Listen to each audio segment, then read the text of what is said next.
Hello viewers, আজকে আমি আবার চলে এসেছি মুভি মিররের পক্ষ থেকে নতুন আরেকটি গল্প নিয়ে। সো আমাদের আজকের গল্পের নাম হচ্ছে দ্য মিডনাইট মিড ট্রেন। সিনেমাটি একটি হরর থ্রিলার মুভি। সো চলুন দেরি না করে গল্প শুরু করা যাক। তো গল্পের টাইটেল শুনে নিশ্চয়ই বুঝতে পারছেন আজকে এই সিনেমাটি তৈরি করা হয়েছে একটি মধ্য রাতের ট্রেন নিয়ে। সো সিনেমার প্রথমেই আমরা দেখতে পাই একজন প্যাসেঞ্জার সেই ট্রেনের জার্নি করছে, সেই গভীর রাতের ট্রেন। সেই কারণে আলাদা কোনো প্যাসেঞ্জারও নেই, তবে পাশের কামরাতে যেন সে একটি অদ্ভুত আওয়াজ শুনতে পায়। সেটাকে যখন দেখার চেষ্টা করে সেই মুহূর্তে নিচে পড়ে থাকা রক্তে সে স্লিপ কেটে পড়ে যায়। সারা গায়ে রক্ত মেখে যখন সে উঠে দাঁড়ায়, সে লক্ষ্য করে যে পাশের কামরায় থাকা একজন মানুষ, সে মিট হ্যামার হয় না হয় হাতুড়ি যেগুলো দিয়ে মাংস পেটানো হয়, সেটা দিয়ে একটি মানুষকে নিষ্ঠুরভাবে হত্যা করছে। তারপর আমরা গল্পের মেন ক্যারেক্টারকে দেখতে পাই, লিওন। লিওন হচ্ছে একজন ফটোগ্রাফার। সে তার ফটোগ্রাফি নিয়ে তার কেরিয়ার গড়তে চায় এবং এটা নিয়ে সে তার নিজের ভবিষ্যৎটা চিন্তা করছে। সাথে রয়েছে তার গার্লফ্রেন্ড মায়া। তারা দুজন একই সাথে থাকে। মায়া হচ্ছে একজন ওয়েট্রেস এবং সে লিওনকে খুবই ভালোবাসে। জাস্ট ভালোবাসে না, সে লিওনকে যথেষ্ট সাপোর্টও করে। সেই কারণে তো একজন বিখ্যাত আর্ট গ্যালারি ওনার, যার নাম হচ্ছে সুজান, তার সাথে লিওনের দেখা করার ব্যবস্থা সে করে দেয়। লিওন চলে যায় সুজানের সাথে দেখা করতে। সাথে রয়েছে জর্গিস নামক আরেকজন মানুষ। জার্গিস কিন্তু মায়ার ভালো বন্ধু, মোটামুটি হেল্পফুল একটা মানুষ। সে লিওন এবং মায়া দুজনকেই খুবই হেল্প করছে। সো লিওন সেখানে সুজানকে তার ছবিগুলো দেখায়। লিওনের সিটি লাইফের ছবিগুলো তুলতে সে খুবই পছন্দ করে। তো সে মেট্রোর একটি ছবি তুলেছে, যেখানে একজন হোমলেস মানুষ বা একজন গরিব মানুষ একটা পাশে পড়ে রয়েছে এবং তার পাশে কোট স্যুট বুট পরা একজন পয়সাওয়ালা মানুষ তার নিজের নাকটা মুছছে। তবে সুজান জানে যে এটা যথেষ্ট নয়। তাকে সেই মুহূর্তে ছবিটিও তোলা উচিত ছিল যখন সেই ধনী মানুষটার মনে ঘৃণা জিনিসটা কাজ শুরু করে। তো লিওন বোঝা যায় যে তাকে এখন যে ছবিগুলো তুলতে হবে সেগুলোর মধ্যে আরো রনেসটা বেশি থাকবে, সমাজের নোংরা রূপটা যাতে স্পষ্ট ফুটে ওঠে সেটার মধ্যে। তো লিওন রাতে শুয়ে রয়েছে, তবে সেই মেট্রোর একটা স্বপ্ন সে দেখে, জাস্ট কয়েক সেকেন্ডের জন্যই। তারপর রাতের বেলা লিওন তার ক্যামেরাটা নিয়ে বেরিয়ে পড়ে, কারণ অবশ্যই তাকে যদি সমাজের এই রূপে ধরতে হয় তাহলে তাকে রাতের বেলায় বেরোতে হবে। সে লক্ষ্য করে তিনটি গুন্ডা সাবওয়ের মধ্যে প্রবেশ করে এবং লিওন তাদের ফলো করছে, তাদের ছবিও তুলছে।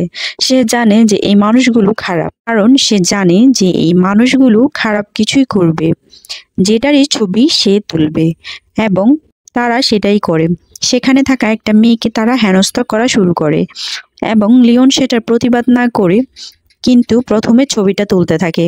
যদিও পরে সে রিয়েলাইজ করে যে এই জিনিসটা যেটা হচ্ছে সেটা ঠিক হচ্ছে না, তার প্রতিবাদ করা উচিত, এবং সে প্রতিবাদ করে। যদিও সেই গুন্ডাগুলো লিওনকে কিছু করতে পারে না, কারণ সামনেই একটি সিসিটিভি ক্যামেরা ছিল যেখানে একটা গুন্ডার মুখটা স্পষ্ট দেখা যাচ্ছিল। সেই কারণে তারা সেখান থেকে চলে যায়। অন্যদিকে সেই মেয়েটা লিওনকে ধন্যবাদ জানিয়ে সেই ট্রেনের মধ্যে উঠে পড়ে। তবে মধ্যরাতে সেই ট্রেনটা তার নিজের গন্তব্যস্থলে যায় না, বরং সেটা কোথায় যায় সেটা কেউ জানে না। সেই মেয়েটা তো সেই ট্রেনে বসেছিল, তবে সেই ট্রেনে উপস্থিত ছিল এক বুচার কসাই। মনে আছে তো গল্পের শুরুতে যাকে দেখেছিলাম যে মিড হ্যামার দিয়ে একটা মানুষকে নিষ্ঠুরভাবে হত্যা করছিল?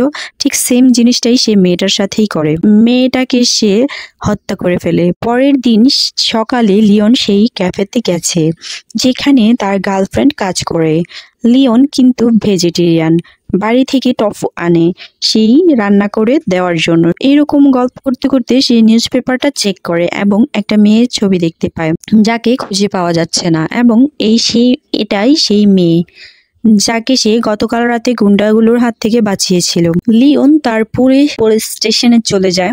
লিওন সত্য কথাগুলোই জানায়, গতকাল রাতে যে জিনিসগুলো ঘটেছিল। লিওন অনুমান করেছে যে সেই গুন্ডাগুলোই হয়তো কোনোভাবে জড়িত এই কেসটার সাথে। তবে লিওনের কাছে থাকা সেই ছবিগুলো দেখে ডিটেকটিভ লিং তখন পাল্টা প্রশ্ন করতে থাকে যে সেই মেয়েটা উপরে যখন নির্যাতন হচ্ছিল তখন লিওন তাকে না বাঁচিয়ে কেন ছবি তুলছিল। তো লিওন বুঝে যায় যে পুলিশরা তেমন কিছু করবেও না, তাই তাই সে ব্যাপারটা আর খতিয়ে দেখতে না পেরে সে চলে আসে। যাই হোক, সে সেই ছবিগুলো তো দুর্দান্ত তুলেছে, যেগুলো দেখে সুজান খুবই ইমপ্রেস হয়ে গেছে। তো সে বলল যে এরকম টাইপের আরো দুটি ছবি তুলো। লিওন যদি কাজটা করতে পারে তাহলে সে সুজানের এই গ্রুপের একটি পার্ট হয়ে যাবে। লিওন তো খুবই হ্যাপি হয়ে যায়, তার বন্ধুদের সাথে সে সেলিব্রেট করা শুরু করে। তবে তার কাজ তো রাতের বেলায়, সে সেই কারণে সে এখন বাড়ি যাবে না, চলে যায় আবার রাস্তায় ছবি তোলার জন্য। অন্যদিকে সেই মেট্রোর মধ্যে যে ঘটনা রেগুলার ঘটছে, সেই বুচার একটার পর একটা মানুষদের নৃশংসভাবে হত্যা করছে, কিন্তু কেন তার উত্তর নেই। সে বুচার তার নিজের কাজ সেরে লাস্টে সে স্টেশন থেকে বাইরে বেরোচ্ছে। স্টেশনের বাইরে লিওন তার ক্যামেরা নিয়ে বসে আছে এবং সে র্যান্ডম মানুষদের ছবি তুলছে এবং লুকিয়ে লুকিয়ে সেই বুচারটারও ছবি তুলছে। যদিও লিওন তো জানে না যে এটা মানুষ বা আদৌ কে। লিওন তার পিছু করে, তবে সেই মানুষটা অর্থাৎ সেই বুচার বা সেই কসাই লিওনকে হাতে নাতে ধরে নেয়। লিওন সিম্পলি ভয় পেয়ে যায় এবং সে সেখান থেকে চলে যায়। যদিও সে একটা জিনিস লক্ষ্য করে যে সেই কসাই বা সেই বুচার সেই মানুষটার হাত টাইপের আংটি রয়েছে এবং আংটিটা সাধারণ কোনো আংটি নয়। তারপর সেদিন রাতের বেলা লিওন যখন সেই গুন্ডাগুলোর হাত থেকে সেই মেয়েটাকে বাঁচিয়েছিল, তখন ট্রেনের ভিতরে থাকা একজন মানুষ হাত দিয়ে দরজাটা খোলা রাখে যাতে সেই মেয়েটি ইজিলি ট্রেনের ভিতরে প্রবেশ করতে পারে। সেই মানুষটার হাতেও সেম আংটিটা ছিল। এখন এটা কোনো কোইন্সিডেন্স হতেই পারে, তবে সেই মানুষটার উপরে লিওনের কিন্তু একটা ইন্টারেস্ট তৈরি হয়েছে। এবার লিওন লক্ষ্য করে যে মানুষটা কোনো অ্যাপার্টমেন্ট বা কোন বিল্ডিং এ থাকে এবং লিওন বাইরের অপেক্ষা করছিল। মানুষটা সকালবেলা রেডি টেডি হয়ে কাজের উদ্দেশ্যে বেরোয় এবং লিওন তার পিছু করে, মানে তাকে ফলো করছে এবং লুকিয়ে লুকিয়ে তার ছবি তুলছে। সেই মানুষটা একটা স্লটার হাউসে কাজ করে। লিওন তার বাইরে অপেক্ষা করে এবং মানুষটার বেরোনোর পর্যন্ত অপেক্ষা করতে থাকে। রাতের বেলা মানুষটা তার কাজ সেরে সেখান থেকে বেরোয় এবং লিওন আবারও তাকে ফলো করতে থাকে। সেই মেট্রো স্টেশন পর্যন্ত এখানে লিওন একটা স্ট্রেঞ্জ জিনিস লক্ষ্য করতে থাকে। মানুষটা স্টেশনে বসে রয়েছে এবং একটার পর একটা ট্রেন চলে যাচ্ছে, কিন্তু সেই মানুষটা কোনো ট্রেনেই উঠছে না, বরং সেই রাতের শেষ যে ট্রেনটা ছিল সম্ভবত 2:10 না 2:30 সামথিং এরকম, সেই পার্টিকুলার ট্রেনটাতে সে ওঠে। এখন লিওন তাকে ফলো করতে সেই ট্রেনে ওঠার চেষ্টা করে, তবে একজন পুলিশ লিওনকে আটকে দেয়। সে লিওনের ক্যামেরাটা চেক করে দেখছে যে তার মধ্যে বোম টোম আছে কিনা। আর এসব করতে করতে সময়ও চলে যায় এবং সেই ট্রেনটাও বেরিয়ে যায়। তো আজ ইউজুয়ালি সেই মানুষটা সেই ট্রেনেই রয়েছে এবং প্রতিদিনের মতোই সেই ট্রেনে কোনো না কোনো প্যাসেঞ্জার তো রয়েছে। তো একজন মানুষ একটু ফানি টাইপের, তাই সেই বুচার সেই মানুষটাকে তার নতুন ভিকটিম বানানোর চেষ্টা করে। তবে সামহাও সেই বুচার অসুস্থ, সে কিছু সময়ের জন্য দাঁড়িয়ে যায়, তার হাত থেকে সেই মিট হ্যামারটা পড়ে যায়। ততক্ষণ সেই লোকটা দাঁড়িয়ে সেই বুচারের সাথে লড়াই করা শুরু করে। আমরা একটা জিনিস লক্ষ্য করি যে সেই বুচারের গায়ে কিন্তু প্রচন্ড জোর, তা সত্ত্বেও সেই মানুষটা কিন্তু একটা প্রপার ফাইট দেয়। সেই মানুষটার কাছে একটা ছুরি ছিল, তবে অবশেষে সেই ট্রেনের যে ড্রাইভার বা কন্ডাক্টর সে চলে আসে, যে গুলি মেরে সেই মানুষটাকে হত্যা করে দেয়। সে সেই বুচারটাকে নাম ধরে ডাকে, যার নাম ছিল মহাগ্নি, এবং তার উপরে নাকি সে খুব ডিসঅ্যাপয়েন্ট, মানে মহাগ্নি নাকি ঠিকমতো তার কাজটা করতে পারেনি। যাই হোক, নোংরাটা এখন পরিষ্কার করার দায়িত্ব তার। তো আমরা এইটুকু তো শিওর যে সেই ট্রেনের চালক এবং বুচার, যার নাম ছিল মহাগ্নি, তারা সব একই দলের লোক। তবে এই নিরীহ মানুষগুলোকে হত্যা কেন করছে তারা? তো নিজের কাজ সেরে সে মহাগ্নি তার অ্যাপার্টমেন্টে গিয়ে পৌঁছয়। যেমনটা দেখেছিলাম যে সে সম্ভবত অসুস্থ, তার সারা শরীরে বুকে কেমন ঘা পাচড়া হয়ে গেছে, যেগুলো কেটে কেটে সে ছোট একটা কাচের বয়ামের মধ্যে জমিয়ে রাখছে। অন্যদিকে লিওন, সে কিন্তু সেই বুচারটার কথা একদমই ভুলে যায়নি, বরং তার এই কাজটা, সেই বুচারটা একটা অবসেশনে পরিণত হয়েছে তার, যার কারণ স্বপ্নেও সে সেই ট্রেনটা এবং বুচারটাকে দেখছে। তারপর সে নিজের মতন করে ঘাটাঘাটি শুরু করে, ওল্ড আর্কাইভগুলো ঘাটাঘাটি করতে থাকে এবং সেই পুরনো 1895 সালের একটা নিউজ সে দেখতে পারে, যেখানে একটি বুচারকে মেট্রো পুলিশ ডিপার্টমেন্ট ধরেছিল, কারণ সেই সময় এরকম বহু মানুষ আচমকা গায়েব হয়ে যাচ্ছিল এবং সেই কেসের সাথে সেই বুচারের লিঙ্ক ছিল। পুলিশ প্রিটি মাচ শিওর যে সেই বুচার কোনো না কোনোভাবে কানেক্টেড, যে মানুষগুলো আচমকা গায়েব হয়ে যাচ্ছে তার সাথে। তবে সেই মানুষগুলো কোনোদিন খুঁজে পাওয়া যায়নি, অর্থাৎ সেই বুচারের এগেনস্টে স্ট্রং কোনো এভিডেন্স তাদের কাছে ছিল না। প্রায় 100 বছর আগে এই স্থান থেকে এরকমই একটার পর একটা মানুষ গায়েব হয়ে যাচ্ছিল।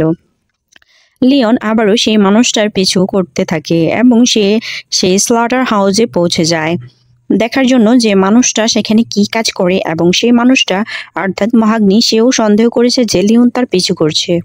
যদিও লিওন কোনো মতে নিজের জীবন বাঁচিয়ে সেখান থেকে পালায়, সরাসরি চলে আসে সে ক্যাফেতে। তার বন্ধু জগৎ সেখানে একটা মিট স্টিক খাচ্ছিল, মাংস, এবং লিওন সেখান থেকে একটু ট্রাই করতে থাকে এবং নিজেও খাওয়া শুরু করে।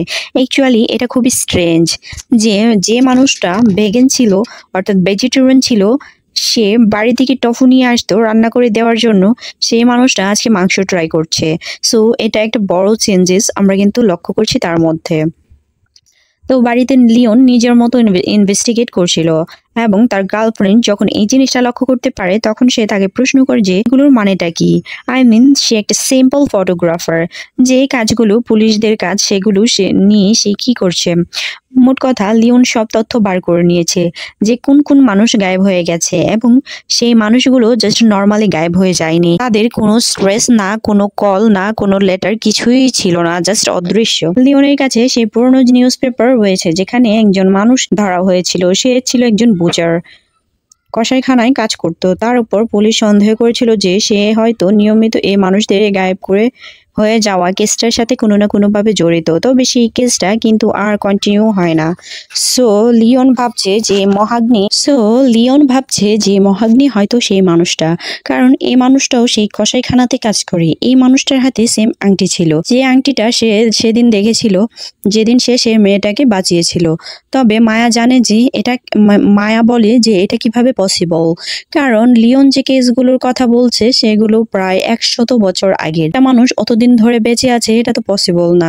তবে লিওনকে কে বোঝাবে? মোট তার এই পাগলা অবসেশন তার জন্য খুবই খারাপ প্রভাব ফেলছে তার রিলেশনশিপে। শুধু তাই না, লিওন যে মহাগ্নির খবর রাখছে, অন্যদিকে মহাগ্নিও সেই লিওনের উপর নজর রাখে। লিওন যখন গেছিল তার গার্লফ্রেন্ডের মায়াকে সরি টরি বলার জন্য, তখন বাইরে কিন্তু মহাগ্নি দাঁড়িয়েছিল, যেটা লিওন লক্ষ্য করতে পেরেছে। লিওন তারপর আবারও তার পিছু করে। মহাগ্নি সেই ট্রেনে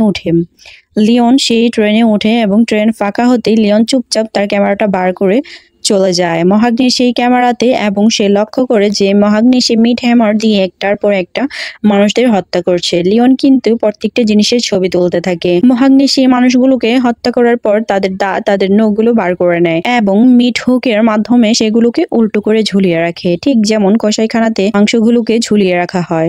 লিওন এই সব কিছু ছবি তুলছিল, তবে মহাগ্নির হাতে সে ধরা পড়ে যায়। সেই ট্রেন থেকে তো বেচারা বেরোতেও পারে না, যার কারণে মহাগ্নি তার মাথা ঠুকে তাকে অজ্ঞান করে দেয়। লিওনের যখন হুঁশ আসে সেও কিন্তু এরকম উল্টো ঝুলছিল, তবে সে ছিল জীবিত, কিন্তু এক ধরনের কিছু জন্তুর আওয়াজ সে শুনতে পাচ্ছিল, যা এসে লিওনকে স্পর্শ করে সেখান থেকে চলে যায়। মহাগ্নি দূর থেকে সেই জিনিসটা দেখছিল এবং সে কিন্তু কিছু করে না। পরে যখন লিওনের হুঁশ আসে সে নিজেকে স্লটার হাউসেই পায়, সেই কসাইখানাতে। লিওন তারপর বাড়ি ফিরে আসে এবং সে লক্ষ্য করে যে তার গায়ে এক টাইপের চিহ্ন রয়েছে, এই টাইপের স্ট্যানিক চিহ্ন, যেটাকে ও আঁচড় দিয়ে করেছে। সে সেই সম্পূর্ণ ঘটনাগুলোকে মায়াকে জানায়। মায়া বলে যে তাদের এই ব্যাপারগুলো পুলিশকে জানানো উচিত, তবে পুলিশ তার কথা বিশ্বাস করবে না, ভাববে যে সে হয়তো পাগল, কারণ তার ক্যামেরাটা তার কাছে নেই, সব প্রমাণ তো সেই ক্যামেরাতেই রয়েছে। সেই কারণে মায়া তার বন্ধু জর্গিসকে নিয়ে চলে যায় সেই অ্যাপার্টমেন্টে যেখানে মহাগ্নি থাকে। মহাগ্নি যখন তার রুম থেকে বাইরে বেরোয় তখন লুকিয়ে লুকিয়ে তারা দুজন ভেতরে প্রবেশ করে সেই ক্যামেরাটা খোঁজার জন্য, এবং সেখানে মায়া কিছু অদ্ভুত জিনিস দেখতে পায়, কিছু অদ্ভুত ইনস্ট্রুমেন্ট যেগুলো কাটাকাটির জন্য ব্যবহার করা হয়। তারপর মহাগ্নি তার শরীরের খোঁজপাসরাগুলো কেটে কেটে যে একটা জারের মধ্যে রেখে দিয়েছিল সেগুলো সে দেখতে পায়। একই সাথে ট্রেনের যে টাইম টেবিলগুলো ছিল সেটাও সে দেখতে পায়, যেখানে কিছু মার্কিং সে লক্ষ্য করতে পারে। অন্যদিকে জর্গিস সেই ক্যামেরাটা খুঁজে পায়, তবে আনফরচুনেটলি মহাগ্নি এটা বুঝতে পেরে যায় এবং সেই সময় মতো জর্গিসকে হত্যা করে দেয়। অন্যদিকে সুজান কোনো মতে নিজের জীবনটা বাঁচিয়ে সেখান থেকে পালায়। সে তৎক্ষণাৎ চলে যায় পুলিশ স্টেশনে। ডিটেকটিভ লিন সেখানে ছিল। ডিটেকটিভ লিনের গলাতে যে নেকলেসটা রয়েছে সেই একই শেপের একটা আংটি কিন্তু মহাগ্নি পরে। যাই হোক, মায়া সব কথাই জানায় যে তার বন্ধু অর্থাৎ জর্গিস যে যাকে সেই মহাগ্নি বা সেই পুজোর আটকে রেখেছিল।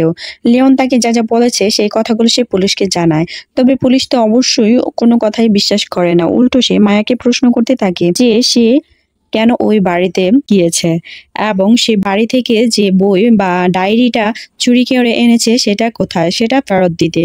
সে ডায়েরিতে কোনো সময় কোন ট্রেন আছে, কোথায় কোন ট্রেন থামে সবকিছুই লেখা ছিল। তবে মায়া জানায় যে সেটা তার কাছে নেই, সেটা রয়েছে তার বন্ধু জর্গিসের কাছে, যাকে খুঁজে পাওয়া যাচ্ছে না। এখন মোটমাট পুলিশ তার কোনো হেল্পই করবে না। সে মায়াকেই উল্টো দোষ দেয় কেন একটি ভদ্রলোকের বাড়িতে সে প্রবেশ করেছে। এর জন্য পুলিশ তাকে অ্যারেস্টও করতে পারে। অন্যদিকে লিওন, যার আগে একটা ভালো দিন কাটছিল, আজকে সুজনের সেই গ্যালারির একটা ওপেনিং রয়েছে, তবে লিওন সেখান থেকে চলে যায় কারণ মহাগ্নির মুখটা সে বলতে পারছে না। তাকে আজকে রাতে আবারও সেই ট্রেনে উঠতে হবে, তবে এবার সে প্রস্তুত। সেই কসাইখানা থেকে সব ধরনের প্রোটেকশন, ছুরি টুরি সবকিছু নিয়ে সে লড়াই করার জন্য একেবারে প্রস্তুত। মজার ব্যাপার হচ্ছে সেই কসাইখানার নিচে একটি পরিত্যক্ত স্টেশন রয়েছে, যেটাকে অবশ্যই বহু বছর আগেই বন্ধ করে দেওয়া হয়েছে। সেই কারণেই তো লিওনকে যখন জীবিত ছেড়ে দেওয়া হয়েছিল সে নিজেকে সেই কসাইখানাতেই পেয়েছিল। মোট এই মানুষগুলোর গায়েব হয়ে যাওয়ার থেকে এই কসাইখানার একটি বড় কানেকশন রয়েছে। অন্যদিকে মায়া যে বুঝতে পারে যে তাকে কেউ হেল্প করবে না, তখন সে হাতে বন্দুক নিয়ে বেরিয়ে পড়ে যে ইন্সপেক্টর লিন তার পিছু করছে। ইন্সপেক্টর লিন এসেছে সেই বইটা নেওয়ার জন্য যেটা মায়া চুরি করেছে। মায়া তো বুঝতে পেরে যায় যে ইন্সপেক্টর অনেক কিছুই জানে এবং সে বলতে চাইছে না, সেই কারণে সে তাকে বন্দুক দেখে ভয় দেখাতে থাকে। তখন সে ইন্সপেক্টর জানায় যে তার বন্ধু অর্থাৎ জর্গিস এই মুহূর্তে সেই ট্রেনে রয়েছে, যেটা 14 স্ট্রিট, এবং মায়া সেই ট্রেনে উঠে পড়ে। অন্যদিকে লিওন যে সেই পরিত্যক্ত স্টেশনে দাঁড়িয়েছিল কসাইখানার নিচে এবং ট্রেনটা তো আসে সেখানে, তবে সেটা দাঁড়ায় না, রানিং চলে যায়। তবে সেই রানিং ট্রেনে তার গার্লফ্রেন্ডকে সে দেখতে পায়। সে বুঝতে পারে তার বিপদ, সে কারণে সে রিস্ক নিয়ে সে রানিং ট্রেনেই উঠে পড়ে। তো মায়া যে সে ট্রেনে এবং সে এই জিনিসগুলোই দেখে যেটা লিওন অলরেডি দেখে ফেলেছে। সেই স্থানে মানুষদের লাশগুলো অঙ্গ করে ঝুলিয়ে রাখা হয়েছে ঠিক মাংসের মতো। তার মধ্যে জর্গিসও রয়েছে, তো যে তখনও জীবিত ছিল। সে জার্গিসকে সেখান থেকে বার করার চেষ্টা করে, তবে তার পা তো সেই মিট হুকে আটকানো রয়েছে, যেটাকে সরিয়ে তাকে বাঁচানোটাও বড় কঠিন। অন্যদিকে সেই কসাই বা মহাগ্নি সেও বুঝতে পেরে গেছে যে ট্রেনে কেউ আছে এবং সে চলে আসে মায়াকে হত্যা করার জন্য। আর তখনই লিওন চলে আসে এবং লিওন প্রস্তুত এবং সে সরাসরি মহাগ্নির সাথে লড়াই করা শুরু করে দেয়। তাদের দুজনের সেই পাগলা লড়াইয়ের কারণে সেখানে যে লাশগুলো হুকে ঝুলেছিল সেগুলো নষ্ট হতে থাকে। শুধু তাই না, জর্গিস ও তো সেখানে ঝুলছিল, যারও পেট থেকে নাড়িভুড়ি বেরিয়ে যায়। যদিও অবশেষে লিওন মহাগ্নিকে সেই ট্রেন থেকে ফেলে দেয়। পরে ট্রেনটা এসে দাঁড়ায় এক অদ্ভুত জায়গায়, যেখানে কিন্তু কিছু জন্তুর আওয়াজ তারা শুনতে পায়। অন্যদিকে সেই ড্রাইভার বা সেই কন্ট্রাক্টর সে চলে আসে, যে লিওন এবং মায়াকে বলে যে প্লিজ সেই মাংসগুলো থেকে একটু দূরে সরে থাকতে। আসলে সেখানে যে মানুষের ঝুলন্ত লাশগুলো ছিল সেগুলোই হচ্ছে মাংস, যেগুলোকে রাখা হয়েছে সেখানে উপস্থিত কিছু জন্তুর খাওয়ার জন্য। তবে সেই মহাগ্নি কিন্তু এখনো মরেনি, মানে তার মধ্যে যেন একটা আলাদা সুপার হিউম্যান স্ট্রেংথ রয়েছে। লিওন আবারও লড়াই করা শুরু করে তার সাথে, তবে এবার অবশেষে সে মহাগ্নিকে হত্যা করতে সার্থক হয়। তবে মরে যাওয়ার আগে মহাগ্নি লিওনকে বলে ওয়েলকাম, তাকে স্বাগত জানায়। তারপর সে ড্রাইভার বেরিয়ে আসে, যে লিওনকে জানায় যে সে লিওনকে দেখে হিংসা করে, কারণ লিওন এই মুহূর্তে যে কাজটা পেয়েছে সেটা একটা গর্বের ব্যাপার। মহাগ্নি জানতো তাকে কি করতে হবে এবং সে সেটাই করেছে। মহাগ্নি তো এখন নেই, তো তার জায়গাটা এখন লিওন পেয়ে যাবে। লিওন যখন সেই ড্রাইভারের উপর আক্রমণ করার চেষ্টা করে, তখন সেই ড্রাইভার এক হাতে লিওনের গলা ধরে তাকে তুলে দেয়, মানে এতটা স্ট্রেংথ তার শরীরে।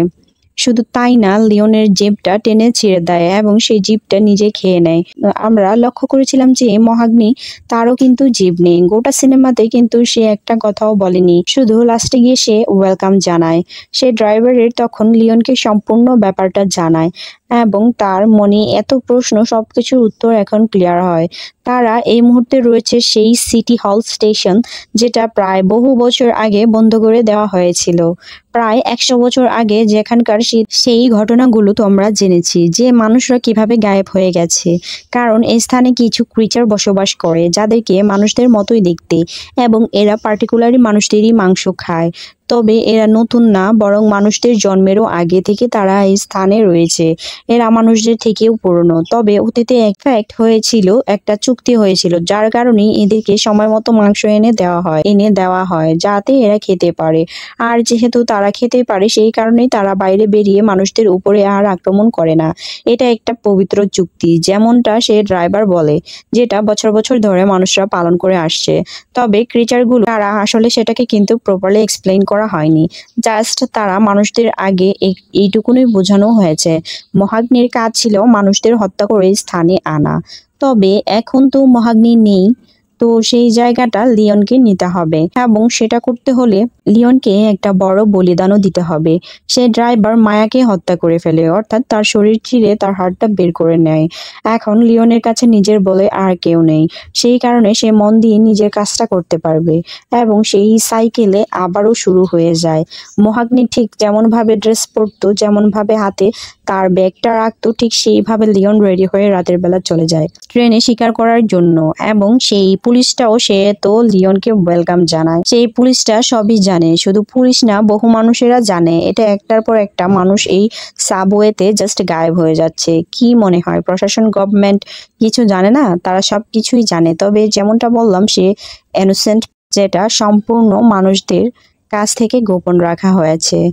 মানুষদের কাজ হচ্ছে সেই ক্রিচারগুলোকে সন্তুষ্ট রাখা, যাতে ফার্দার তারা কোনো মেস না করে। বেসিক্যালি এখানে একটা সিক্রেট সোসাইটির ইঙ্গিত দিয়েছে, এবং লিওন সেই সোসাইটির একটি পার্ট হয়ে গেছে এখন। আর একই সাথে কথা আসছে যে মহাগ্নি, সে কি সত্যি এতগুলো বছর ধরে বেঁচে ছিল? এটার পসিবিলিটিস রয়েছে। মানে মহাগ্নি যেমন দেখেছিলাম, সে অসুস্থ হয়ে পড়েছিল, তার সারা গায়ে ঘা পাছড়া হয়ে গিয়েছিল, যেটা মনে হচ্ছিল যে তার স্কিন হয়তো নষ্ট হয়ে যাচ্ছে। তা সত্ত্বেও তার শরীরে কিন্তু একটি সুপার হিউম্যান স্ট্রেংথ, যেটা একটা মিড হ্যামার দিয়ে মানুষদের এক বাড়িতে হত্যা করে দিত। একই সাথে সে ড্রাইভার, তার গায়ে প্রচন্ড জোর। তো যেটুকুনি আমার মনে হয় যে এই যে অমরত্ব বা এই যে এতটা গায়ের জোর, এগুলো তারাই পাবে যারা সেই জন্তুগুলোর হয়ে কাজ করবে। আর একই সাথে লিওন সেই এত মানুষ থাকতে লিওনকেই কেন বুচার বানানো হলো? কারণ লিওনের মধ্যে সেই ডার্কনেসটা অনেক আগে থেকেই ছিল। সে প্রথমবার মহাগ্নিকে দেখার পর থেকে তার মধ্যে যে অবসেশনটা তৈরি হয়, সেটাকে সে বলতে পারছিল না। সে তার স্বপ্নেও সেই ট্রেনটা দেখছিল। মোটামুটি তার নিয়তি কোনো না কোনো ভাবে এটার সাথেই লিঙ্কড ছিল। গল্পে শেষেও তো আমরা এটাই দেখেছি যে মানুষটা এতদিন ভেগান ছিল, তার কাছেও এখন মাংস বেশ টেস্টি লাগা শুরু হয়েছে। সেই সাবওয়েতে লিওন যখন যে মেয়েটার ছবি তুলছিল, তখন সে মানুষগুলো মেয়েটাকে হেনস্থা করছিল। সে কিন্তু প্রথমে একবার ভাবেনি যে মেয়েটাকে বাঁচানো প্রয়োজন, বরং সে তার নিজের কাজের কথাটা চিন্তা করেছে যে কিভাবে সে একটি ভালো ছবি তুলতে পারবে। সে মেয়েটার সাথে কি হচ্ছে বা না হচ্ছে, সে মেয়েটা তার প্রথমে কিছু যায় আসছিল না। সো লিওনের মধ্যে থাকা এই ডার্কনেস লিওনকে এই জগতে এনেছে। এটা তার নিয়তি ছিল। হ্যাঁ, এটাই হয়েছে। অবশ্যই বহু প্রশ্নের আনসার আমরা পাই না, তবে তাতে কোনো সমস্যা নেই, কারণ কখনো কখনো মিস্ট্রি ভালো লাগে। তো এই হচ্ছে দ্য মিডনাইট মিড ট্রেন্ড সিনেমার স্টোরি। আমার কাছে স্টোরিটা বেশ ইউনিক লেগেছে, তবে আপনাদের কাছে এমন লেগেছে অবশ্যই জানাবেন।